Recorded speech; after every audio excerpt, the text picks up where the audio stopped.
Buenos días.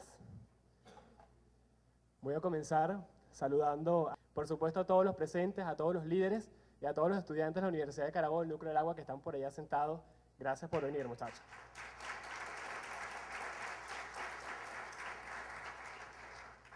Estamos acá para hablar de qué pensamos los jóvenes sobre Venezuela, cuál es nuestro pensamiento.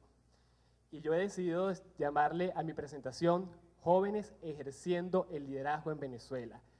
Ya los jóvenes no solamente estamos pensando qué queremos de país, estamos ejerciendo el liderazgo, estamos ocupando cargos en los distintos partidos políticos, estamos haciendo vida política en la sociedad civil, en las universidades. Todos los que estamos acá ya somos líderes, porque nos estamos formando para ello y estamos trabajando por un mejor país. Es impresionante ver cuando uno revisa las tendencias del liderazgo en el mundo entero, cómo en Venezuela se presenta algo muy peculiar. Mientras en el mundo entero se buscan gerentes que enfrenten la globalización, que se enfrenten al mundo de la competitividad, en Venezuela el liderazgo está asociado a la generación de relevo. Pero yo me atrevería a decir que esa generación de relevo no tiene nada que ver con la edad solamente, sino la generación de relevo de ideas políticas, de proyecto de país, que logremos cambiar en estos momentos la realidad que vivimos. Eso es lo que necesitamos en esa generación de relevo, de ese proyecto país. Para tener una idea, según estimaciones del INE para el 2011, el Instituto Nacional de Estadística, la población de jóvenes entre 15 y 29 años es de 7.871.349. Estamos hablando cerca del 27% de la población de jóvenes entre 15 y 29 años. Esto sin contar los que están hasta los 40 y un poco más allá también. Quiere decir que somos un país de jóvenes, un país de emprendedores.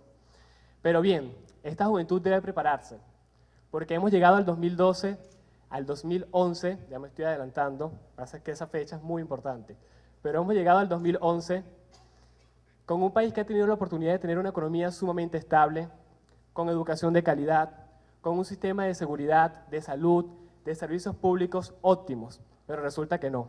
La carta de presentación de nuestro país sigue siendo la inflación. Somos uno de los países con la inflación no solamente más alta de Latinoamérica, sino del mundo entero. Hemos llegado a un país donde los servicios de salud no sirven. Usted va a cualquier hospital y tiene que comprar las vendas, tiene que comprar a veces hasta la bombona de oxígeno porque no hay. El sistema de vialidad no funciona. Los servicios, la inseguridad que ataca a los jóvenes principalmente también. Somos el tercer país donde mueren más jóvenes en toda Latinoamérica, solamente superados por Colombia, que es un país que vive en constante conflicto por la guerrilla, y por El Salvador. Imagínense ustedes esa realidad. Pero lo más despreciable de todo esto es que hemos llegado a un país donde el capital humano no se valora, donde se está desaprovechando, donde se atacan las universidades, donde se ataca la academia, donde se ataca el futuro, por temor a que esta juventud termine de ser libre, como quizás no lo pudieron ser muchas generaciones anteriores. Ante eso, ¿qué hacer? Es muy difícil. No existe una fórmula exacta, pero sí existe la voluntad de querer hacer algo por este país. Y cuando yo pensé, ¿qué quiero de Venezuela? ¿O cómo podemos salir de este atraso en el que nos encontramos? Me enfoqué en 5 ejes fundamentales, ninguno más importante que el otro, todos encadenados porque revisten de muchísima importancia. La solución de los problemas de Venezuela debe ser una solución estructural, no algo superficial. No depende solamente de una ideología, depende de un gran proyecto de unidad para el país. El primero debe ser la inversión en familia y en educación de calidad. Un gobierno o un país donde no se reconozca a la familia como el núcleo esencial de toda sociedad está destinado al fracaso. Porque cuando uno va a las universidades, cuando uno va a las escuelas, recibe formación científica, pero es en la familia donde se recibe la formación de los valores. No es el Estado el garante de formarme a mí en valores. Debemos creer en la familia, debemos invertir en ellas para formar ciudadanos con valores, ciudadanos que salgan a la calle a trabajar, ciudadanos emprendedores, y que la educación sea de calidad.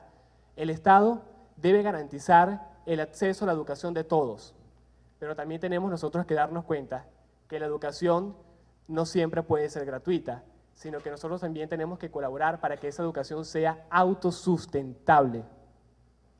porque entonces nos veremos como pasa ahorita en las universidades, que el gobierno amenaza con el presupuesto porque es quien maneja ese dinero, que por cierto no es del gobierno, sino de todos los venezolanos, pero así estamos. El segundo es la diversificación de la economía y reactivación de los parques industriales. Pero esto solamente lo vamos a lograr cuando se garantice la propiedad privada, cuando se le dé libertad económica a los empresarios, cuando podamos decirle al empresario extranjero, ven a invertir en Venezuela, que aquí hay un verdadero Estado de Derecho, pero resulta que no.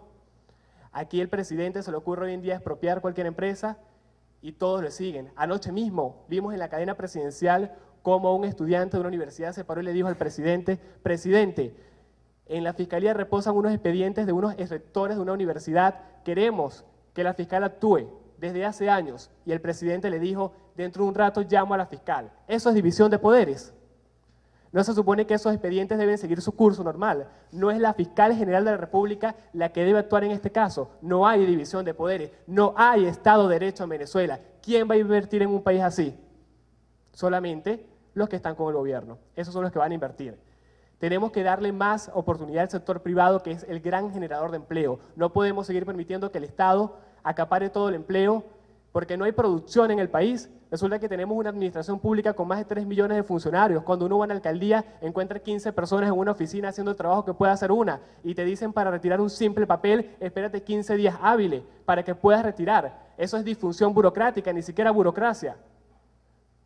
Porque resulta que el Estado está plegado de personas porque se ha encargado de generar más empleo para captar más votos. No podemos seguir permitiendo que titulares como este, mercado contraído provoca desempleo juvenil de 18.7%, sigan ocurriendo en un país donde precisamente la mayoría somos jóvenes, estamos desempleados. ¿Qué estamos haciendo? Lo estamos desaprovechando. Hay que ofrecer más libertad económica. Yo también creo en la economía social de mercado, que la mencionaban hace rato. Hay que ofrecer más libertad económica, hay que garantizar la propiedad privada, hay que garantizar el respeto a las libertades individuales. Solamente así se atreverán a invertir en Venezuela los empresarios privados, porque el Estado lo que hace es invertir más en productos de menor calidad, y eso lo ha demostrado.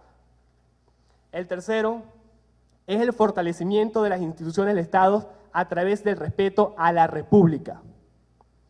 La ley es más perfecta que una intención, y eso debemos saberlo. Nosotros los venezolanos hemos pecado en los últimos años de creer en las buenas intenciones de los políticos, pero es que los políticos también son seres humanos como todos nosotros. No podemos confiar en las intenciones. Debemos tener una república en toda la extensión de la palabra, donde la ley limite al gobierno, donde sea la ley la que gobierne, donde los ciudadanos seamos realmente libres y podamos guiarnos por las leyes.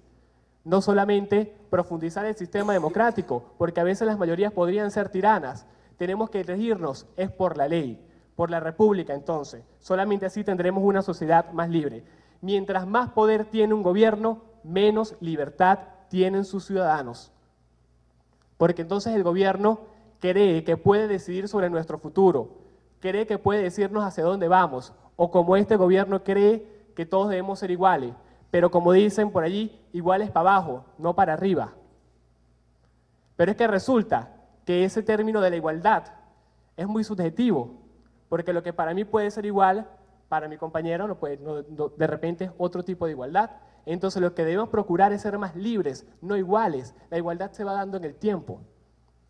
El cuarto punto es un sistema de salud óptimo y servicios básicos, recuperando la red de atención primaria. En Venezuela se perdió la política de la prevención. En Venezuela ya no hay prevención de las enfermedades. A uno le duele un oído y tiene que ir al hospital porque el ambulatorio no sirve. Los hospitales están congestionados, los hospitales no se dan abasto. Es porque no hay inversión real en lo que debe haber, que es la salud. Debemos recuperar la red de atención primaria en toda Venezuela, fortalecer la red hospitalaria. Tenemos que fortalecer los servicios públicos, los servicios como la luz, el agua, que no siempre deben estar en manos del Estado. Eso también es una concepción errónea. La electricidad de Caracas era privada y funciona mejor que cualquier sistema de electricidad en el país. Yo vivo en el estado de Aragua, allá es el centro, el CADAFE, tiene años siendo pública y la luz apenas cae una gota se va al agua. Es así. En Caracas no. Entonces, esa concepción de que el Estado todo lo debe manejar, tenemos que dejarla de un lado y darle las competencias a quienes son completamente eficientes y eficaces. El Estado debe estar para garantizar el acceso de todos a los servicios, pero no para que seamos iguales. Por último puse, y no es menos importante, contar con un sistema de seguridad social y pensiones que tenga aportes del Estado, pero principalmente que provenga del ahorro individual de cada ser humano.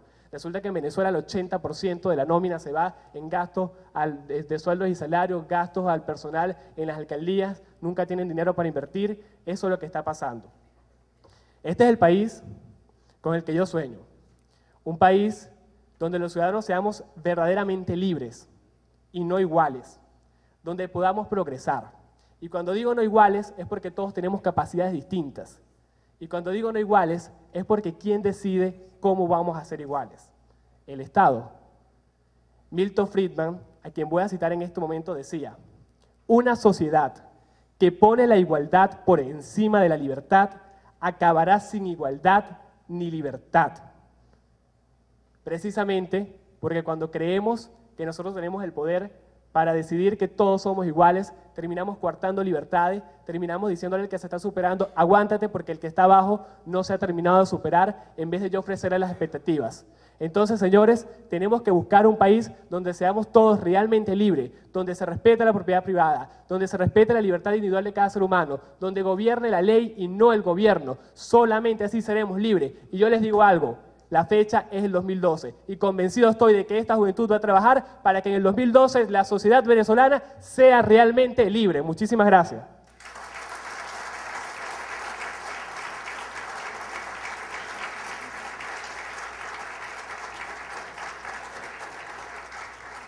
Muchísimas gracias.